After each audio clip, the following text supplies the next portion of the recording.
Good morning. I thought I'd take you on a little tour of my switchgrass experiment that I decided to convert a lot of my food plot to switchgrass to create some additional bedding and reduce the volume of work and planting of other food plot crops like soybeans and corn. I've got about a 12-acre field here, and I got tired of the deer kind of wandering into the field from all different directions, and really there wasn't any focal point because there was so much food here that I couldn't get them close to where the blind was. So what I decided to do was frost seed and then also drill some switchgrass in to reduce the amount of soybeans and corn. So I'm going to give you a little walking tour and show you the different areas that I've planted switchgrass in.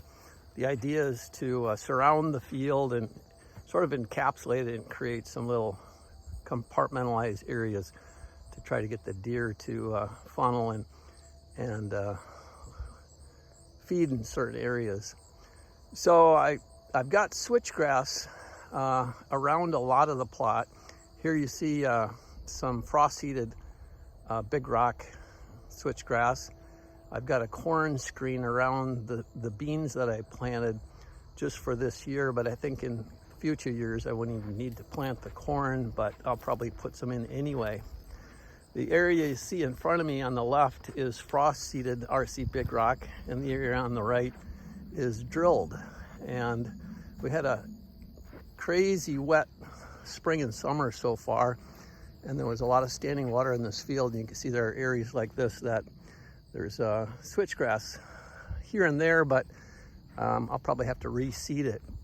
So if you look at the field in front of you, you'll see on the left the darker green, and then on the right you'll see the lighter green. Well, on the right is the drilled switchgrass, which went in, I believe it was June 10th. And then on the left, I frost seeded in March. We had a really warm spring, which allowed me to get in and do some work on the ground to actually frost seed it early in March. And it was formerly a bean field, so it was fairly clean, but still had a fair amount of weeds. The interesting thing is that I didn't harvest the beans. I brush hogged them, and they just fell on the ground. Well, the problem was I had a lot of volunteer soybeans that came up in this field on the left on the frost seeded stuff.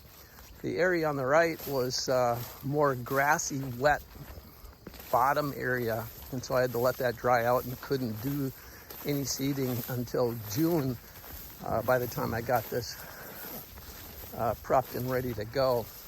But if you look at the right area, you can kind of see some of the green and rose, but there's a lot of foxtail in here and some other canary reed grass.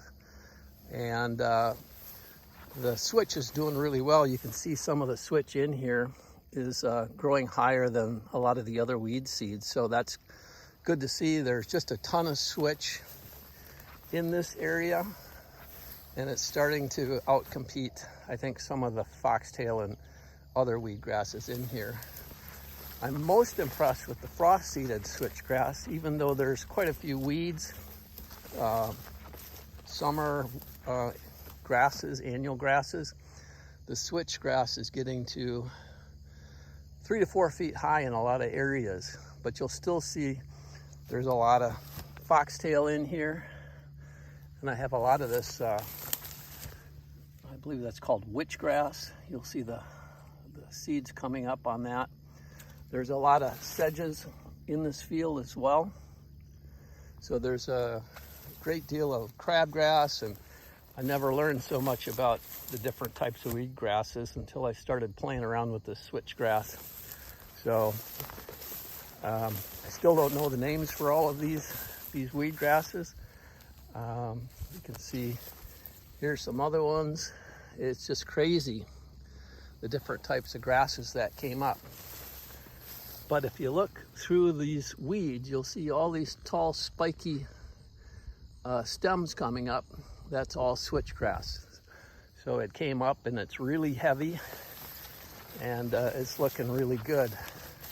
I'm going to walk through here and show you my bean field. So if I go through this corn, you'll see the bean field that came up last year without having to plant it. As I said, we had a really warm spring. We had a huge acorn crop, and the deer didn't eat any of the soybeans I planted last year. And so there was a lot of standing soybeans in the field, and to get it ready for this year's planting, I went in and brush hogged it, and so all of the beans just fell on the ground. And so amazingly, we didn't get a frost after it seemed like the middle of March, and the soybeans just germinated on the ground and pretty much repopulated themselves. So I saved a lot of money on seed this year, just due to the fact the beans re-germinated themselves. So you might be curious as to kind of my process. So again, because it was so warm in the spring, I was able to get in here and do some prep work on this field. And it was a bean field on the left side, as I said, and frost seeded in March. I did apply a couple of rounds of herbicide. I used quinclorac, the powder formula, and then I also used Duracor to control the broadleaves. Duracor did a fantastic job on the broadleaves, and so if that's kind of an issue, that's something I'd highly recommend. This field was fairly clean. The quinclorac really, I think it stunted a lot of the weed grasses, but it didn't really kill them. So there were a lot of late summer grasses that came up, and after I sprayed, and so as you can see, the field here has a lot of switchgrass in it, but it also has a lot of grass. If you look down in it, you can see a lot of smaller foxtail. It did turn the foxtail kind of an orange yellow, but it really didn't kill it. The other weed grasses, the crabgrasses, also I think it stunted it, but there's still a lot here. This area here, you can see there's a lot of whatever this grass is that's popping up. This area down below here is doing really well. This was clover that I tilled up, and then I frost seeded this. So I went in and killed the clover and before I frost seeded, because it had already started to green up, and then I frost seeded. And again, this is doing really well. There was fairly light competition, weed competition in this area, so I didn't really have to do a whole lot here.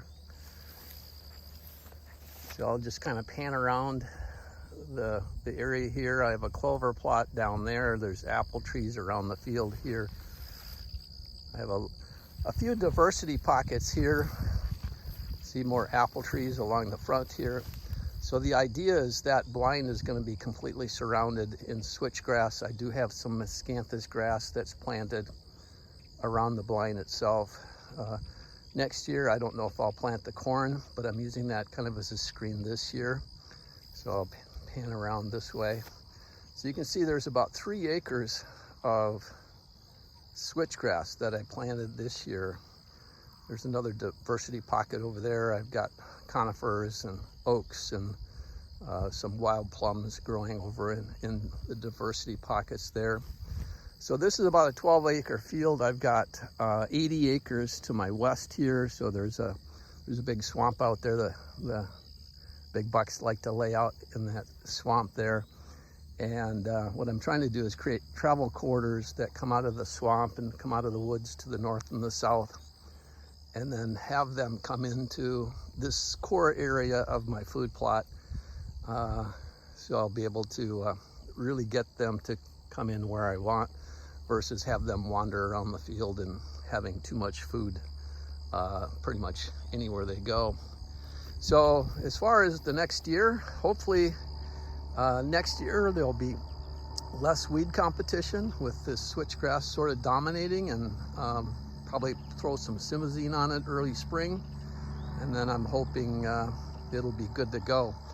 Again, I'm just extremely impressed with how the switchgrass is done, And right now, I think some areas I've got switchgrass that's stretching to 4 to 5 feet tall. So it's pretty great stuff. And between drilling and frost seeding, quite honestly, right now the frost seeded switch is ahead of the drilled.